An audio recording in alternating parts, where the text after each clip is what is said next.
Buenos días amigos, el fármaco de hoy fue introducido en 1991 por un laboratorio de investigación muy importante en el ámbito de la psicofarmacología, laboratorio Pfizer.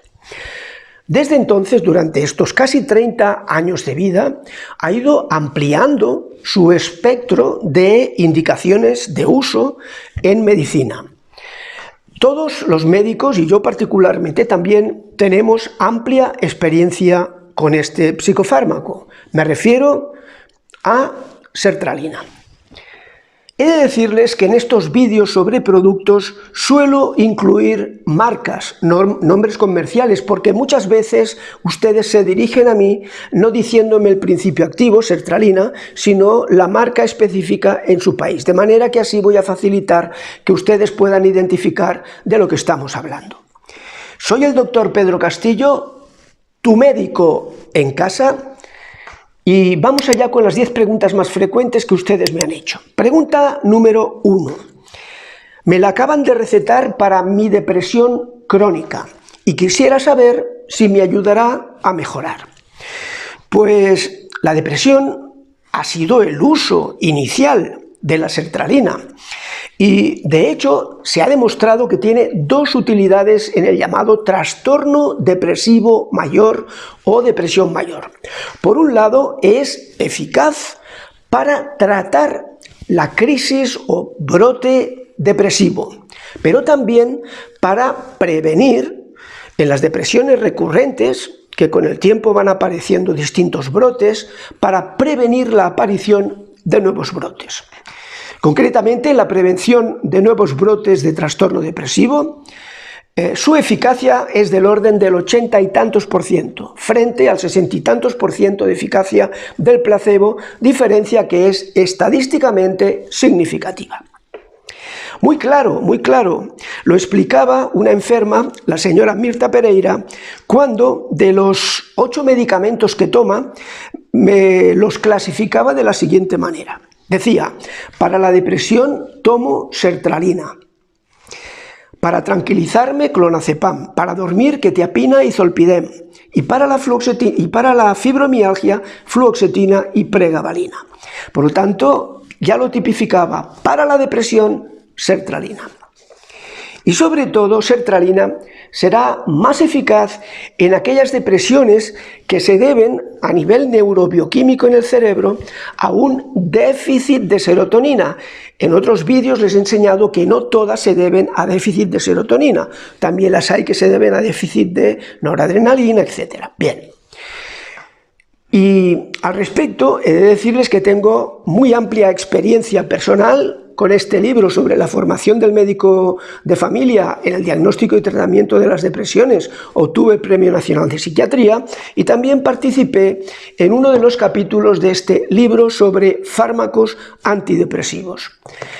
En la imagen pueden ver ustedes los 3 vídeos sobre este tema específico de la depresión, uno que titulé ¿Cómo saber si la padece?, el segundo 10 claves para superarla y el tercero sobre la serotonina, a la que llamé la hormona de la felicidad. Vamos a la pregunta número 2. A mí la doctora me dijo que tomara sertralina para mi ansiedad, porque me dan crisis. ¿Me ayudará, doctor Castillo? Pues mire, es muy probable que sí, porque como pueden ver siempre en las imágenes, en la parte inferior les pongo el artículo correspondiente al estudio que demuestra lo que estoy diciendo. Se ha demostrado que sertralina es eficaz en estas crisis de angustia, también llamadas crisis de ansiedad. Y anteriormente habrán oído ustedes hablar de ataques de pánico, de terror. Ataques de pánico, del inglés panic disorders, ataques o crisis de pánico. Veamos un ejemplo sobre el tema este de los trastornos de angustia. La enferma Chari Cadenas me recordaba que para la ansiedad, y matiza que suele estar muy nerviosa, utiliza sertralina y tranquimacin. Al respecto, tengo un vídeo también sobre la ansiedad que titulo No se cura solo con productos, lo cual es muy pertinente también para las 3 otras indicaciones que vienen a continuación. Pregunta número 3. Me pongo muy ansiosa cuando estoy rodeada de gente o tengo que hablar en público. ¿Me servirá la sertralina? Pues es posible, está estudiada en esta enfermedad que la llamamos trastorno de ansiedad social. También fobia social, es decir, uno adopta comportamientos de evitación de estar rodeado de gente, porque tiene crisis de angustia, de nerviosismo, miedo a lo que le pueda ocurrir. No digamos ya de hablar en público. Fobia social también o agorafobia son los distintos términos con que se conoce. Pregunta número 4. Vamos al estrés postraumático, cada vez más conocido. Esta es la pregunta. Doctor, sufrí malos tratos durante años y me han dejado secuelas emocionales. ¿Me irá bien la sertralina?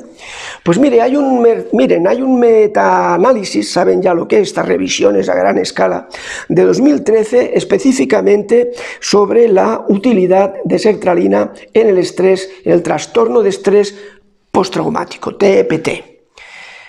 De modo que sí, es posible que sí. Y la quinta y última enfermedad a la que voy a hacer referencia hoy con sertralina es el TOC, el trastorno obsesivo compulsivo. Me pregunta, mi obsesión por la limpieza se ha complicado mucho con el COVID. Solo pienso en estar todo el día desinfectando todo lo que me rodea. ¿Mejoraré con sertralina? Bueno, en estos casos, y como dice el estudio de la imagen en la parte inferior, siempre es mejor la combinación del psicofármaco, en este caso la sertralina, con la psicoterapia que llamamos cognitivo-conductual, es decir, que actúa sobre nuestras percepciones y los comportamientos que adoptamos en función de nuestros sentimientos, de lo que sentimos. Terapia cognitivo-conductual, TCC, sobre la que también tengo otro vídeo. Pregunta número 6. Me cambiaron, es una pregunta muy curiosa sobre la eficacia antidepresiva de sertralina. Me dice, me cambiaron la fluoxetina, el Prozac, por la sertralina, el Zoloft, y noto que me ha hecho más efecto la sertralina. Y le extraña porque dice, pero no son del mismo grupo, de la misma familia, deberían actuar igual las dos. Miren ustedes, al respecto he de decir, y así lo explico con detalle en mi libro sobre fibromialgia, en el capítulo 8 dedicado a los medicamentos, que sí, pertenecen a la familia de los ISRS, de los inhibidores selectivos de recaptación de serotonina, y son la fluoxetina, paroxetina, sertralina, citalopram, escitalopram, etc. Bien, pero he de decir que entre ellos, aun perteneciendo a la misma familia, hay diferente especificidad por la serotonina, diferente especificidad. Y esto da lugar a que uno sea más eficaz en un subtipo de depresión y otro más eficaz en otro diferente. Concretamente, la sertralina es más eficaz, el Zoloft, es más eficaz en la depresión ansiosa, en la que predomina el insomnio, el nerviosismo, pueden haber incluso temblores, etc. Mientras que el Prozac, la fluoxetina, es más activador y, en mi experiencia, es más eficaz en una depresión en la que hay inhibición. Es el típico enfermo deprimido que está todo el día en la cama, apenas tiene fuerza para hablar, tiene los movimientos también lentos, etcétera, etcétera. Y mentalmente también está espeso, podríamos decir. Respecto de la eficacia comparada, hay un estudio muy importante de 2018 que comparó 21 antidepresivos y encontró que el antidepresivo que más eficaz resultaba en ese estudio era la amitriptilina, sobre la que tengo un vídeo en el YouTube. A nivel intermedio estaba la sertralina y por debajo de la sertralina, como pueden ver en la imagen, la fluoxetina. Calculo aproximadamente que sertralina tiene una eficacia del orden del 55%, queriendo con esto decir que aproximadamente 1 de cada 2 enfermos con trastorno depresivo mayor tratado con sertralina mejora un 50% o más su estado de ánimo. Pregunta número 7. ¿Cuánta sertralina debo tomar al día y durante cuánto tiempo? Pues Veamos, Trinidad Morales me comentaba que ella toma 50 miligramos al día, además de otros medicamentos. Lo digo como ejemplo. ¿Es esta una dosis correcta? Pues sí, porque para 2 de las 5 indicaciones que hemos visto oficiales de sertralina, concretamente el trastorno depresivo mayor y el trastorno obsesivo compulsivo, la dosis de inicio es de 50 miligramos al día. Y para las otras 3 de las 5 que les he comentado antes, concretamente el trastorno de angustia, crisis de pánico, la fobia social o trastorno de ansiedad social y el trastorno por estrés postraumático, en estos casos empezaremos con la mitad de la dosis, con 25. ¿Y cómo iremos tanteando, buscando la dosis óptima para usted, para cada uno de los enfermos? ¿Cómo será este escalado terapéutico de la dosis? Pues iremos aumentando solo de semana en semana del orden de 50 miligramos en la semana. De modo que si, por ejemplo, un paciente comenzamos trastorno depresivo mayor en 50, una semana después podemos probar con 100 miligramos. Si todavía la respuesta no es óptima, podemos seguir a ver con 150 a la tercera semana. Y a la cuarta semana podríamos llegar hasta 200, que es la dosis máxima que no recomiendo superar, para no tener demasiados efectos secundarios.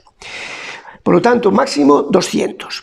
Esto me lleva a que les cuente un caso excepcional, el de la enferma Juani Herreros, que me comentaba que tomaba sertralina 300 miligramos al día, es decir, un 30% superior a la máxima que acabo de decir. ¿Esto le puede causar problemas? Bueno, en principio parece que no, parece que la toleraba bien. De momento, pues por lo tanto, no pasemos a mayores. He de decirles al respecto que incluso 300 miligramos no es nada, porque tenemos casos de personas que han tomado en una sola dosis hasta 8.000 miligramos, o sea, hasta 8 gramos, que es 40 veces más que la dosis máxima recomendada de 200, y prácticamente no han habido consecuencias graves. Pregunta número 8. ¿Y se puede combinar sertralina con otros medicamentos para aumentar su eficacia, etcétera?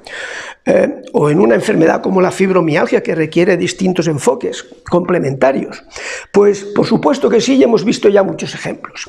Aquí solamente les quiero recordar que cuidado con utilizar 2 o más productos que aumenten la serotonina.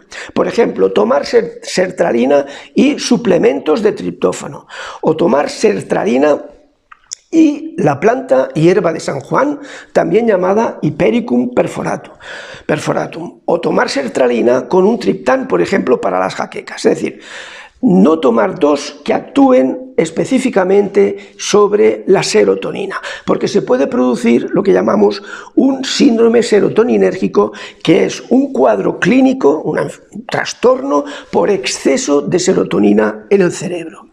Y de ello hablo en mi vídeo Triptófano, lo que le ocultan. Pregunta número 9. ¿Puedo tomar sertralina durante meses o años con la tranquilidad de no convertirme en una adicta, en dependiente de la sertralina? Pues miren, al respecto, la respuesta es afirmativa, porque se ha hecho un estudio en el que se han comparado 3 productos, midiendo el efecto euforizante que tienen los 3. A más efecto euforizante, o sea, de sentir esa euforia que produce una droga, cualquier droga ilegal, a más efecto euforizante, más riesgo de adicción. Pues efecto euforizante no tuvo la sertralina, no hay riesgo. Efecto euforizante tuvo el alprazolam, pero más todavía la anfetamina, y por eso hoy es una droga ilegal. Y pregunta número 10 y última, ¿algún consejo adicional que quiera darme para el uso correcto de este antidepresivo? Pues mire, yo le diría, en base a un testimonio que voy a comentar, que no, cuando quieran dejar el medicamento, no lo retiren bruscamente.